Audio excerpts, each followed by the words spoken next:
You know, some horror stories aren't really about the jump scares, are they? They're about an injustice that's just so deep, so profound, that it refuses to stay buried. They become these legends, these cautionary tales that people whisper in the dark, just to remind us that some wounds, well, they echo long after the flesh is gone. And the story of Belpur? It's one of those echoes. Where is my child?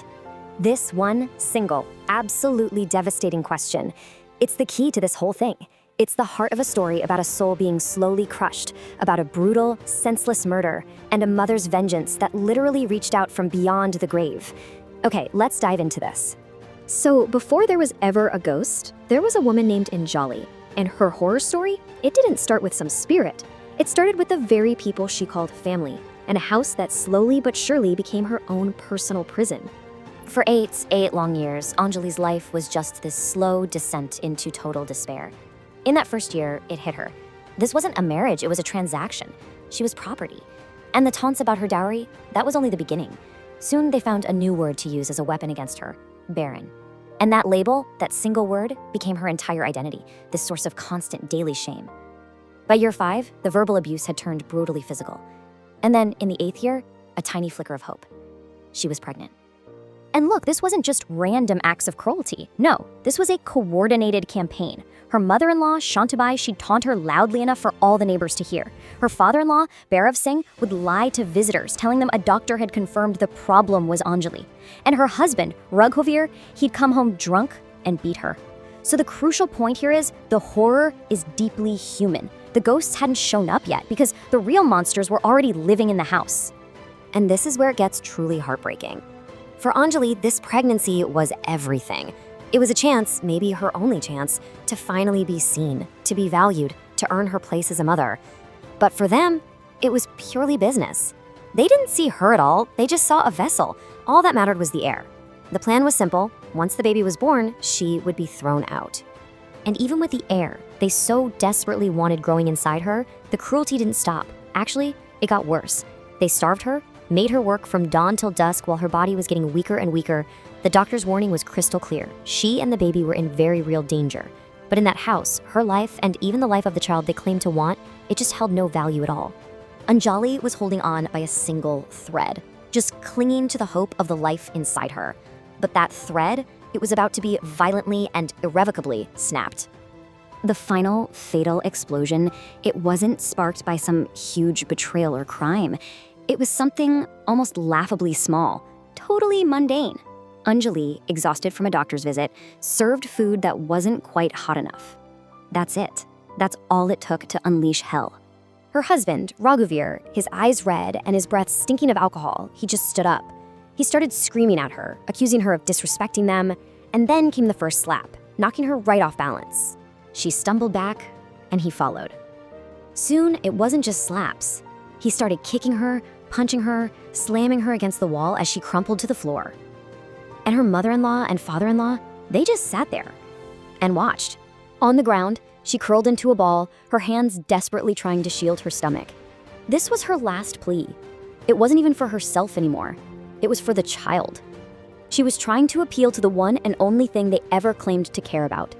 But he didn't stop. As the blows rained down, her screams just faded into a sick, quiet stillness.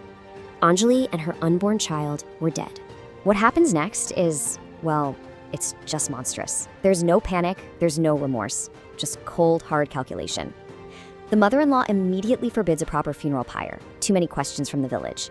Instead, Raghuveer is ordered to take Anjali's body and bury it in a shallow grave in the field behind the house. And afterwards, they all just come back inside, wash their hands, eat dinner, and go to sleep. Just like that, as if she had never even existed. But here's the thing. You can't just erase an injustice like this. You can bury a body, sure, but you can't bury the rage of a murdered mother. And in the folklore of that region, a soul that tormented, that betrayed, it doesn't rest. It comes back. See, this wasn't just any spirit. This was what is known in the stories as a Garbhavati Atma, a pregnant spirit. And in these tales, a ghost like this is one of the most powerful, most vengeful spirits imaginable. Why? Because 2 souls were stolen, not just one. And a mother's instinct to protect her child, that is a force that not even death can extinguish. The haunting started subtly, like a creeping dread seeping into the very walls of the house. On the third night, the mother-in-law woke up to the faint sound of a baby crying. The next night, that crying was joined by the piercing screams of a woman in agony. Then, Bhairav Singh saw her, Anjali's ghost, standing in the courtyard, rocking a baby in her arms, and then vanishing in a blink. The terror just kept building until they were all sleeping in one room, doors locked, windows barred. Of course, it made no difference. One night, a freezing wind just filled their locked room. They felt this suffocating pressure, this unseen presence pressing down on them. And for the very first time, they begged. Not because they were sorry, but because they were terrified. "Forgive us, Anjali. We made a mistake." But it was far, far too late for forgiveness. In the total darkness of that room, her form started to take shape. Her hair floating on some unseen wind, a spectral baby held tight in her arms. She hadn't come for their apologies. She came with a question. "Where is my child?" As her voice echoed not in their ears but in their minds, they all began to suffocate. They couldn't scream, they couldn't even breathe. In the morning, all three of them were found dead, not a single mark on their bodies. They had been killed by their own terror. The debt was paid in full. Now, with the tormentors gone, you'd think the story would end right there. But Anjali's spirit, it was still restless. The entire village was now gripped by her fear, and they knew they had to do what her family never did. They had to try and give her peace.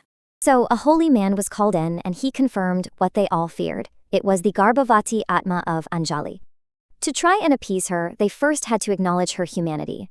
They brought things she loved as a little girl, a doll, some chocolates, and left them as offerings. And then, they did what should have been done from the very start. They dug up her body from that shallow grave and finally gave both her and her unborn child the proper last rites. The direct haunting of the village might have stopped, but the story? Oh, the story was just beginning.